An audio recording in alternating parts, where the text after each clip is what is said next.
This may be good news or bad news for some, but this is the day that some have been waiting for. Biden is dropping out of the race. Let's hear it.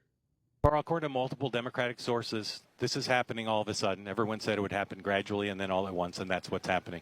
According to my sources, President Biden has agreed to step down as the Democratic nominee. Oh, It will man. happen as early as this weekend. A speech has been drafted for him. He will continue on as president, is his intention. He also will not, I'm told, endorse Vice President Harris as his successor. They're hoping that he will endorse an open process in which the convention will be open to Vice President Harris and a few other candidates in Chicago to pick the Democratic nominee for president. The belief is that Vice President Harris is already looking at potential running mates to go to Chicago with a full ticket, including one possibility, Andy Beshear, the governor of Kentucky, and perhaps the governor of Pennsylvania, Governor Shapiro. Other possible candidates who are being talked about include Gavin Newsom, the governor of California, perhaps Gretchen Whitmer, and again, the vice president running. On the first ballot, the regular delegates would be allowed to vote under this agreement that's being talked about amongst the president and high-level Democratic officials. The regular delegates would vote on the first ballot. If there is no winner on the first ballot, the so-called superdelegates would be allowed to vote on the subsequent ballot. This decision was reached, I'm told, all of a sudden because of the high-level pressure from Nancy Pelosi, Barack Obama, and others, and as well as the decision of many of President Biden's top aides that there was no path forward for him, that he would not be able to win this election, win the general election.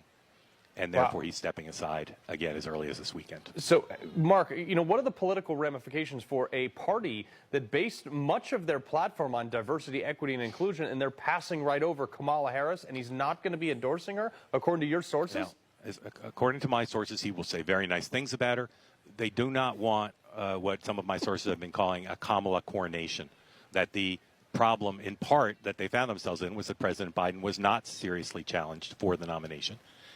I'm told by some of her people, I don't know that the vice president thinks this, but some of her people believe she will win this, that she'll choose a strong running mate, that she does have the support of many of the delegates who are Biden-Harris delegates, and that she can win this basically on her own. And at least one of her allies said to me, this is better. Better to not be anointed by Joe Biden, better to show independence, better to show with a strong ticket the capacity to win the nomination on her own.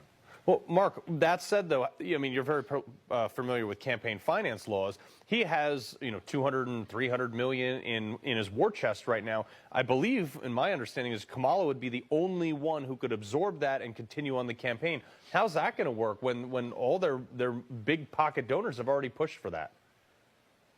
Well, there's all sorts of money, right? There's super PAC money, there's low dollars. The belief is that a new ticket will inject excitement into the party, and that both low-dollar donors and the big donors who, in the last few days, have sent a strong message to President Biden.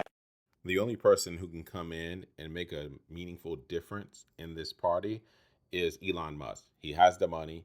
He can win a race. And by and large, he can give Trump a run for his money. What do you think will happen? Anyway, if you like this kind of content, hit the subscribe button. I'll see you on the next one.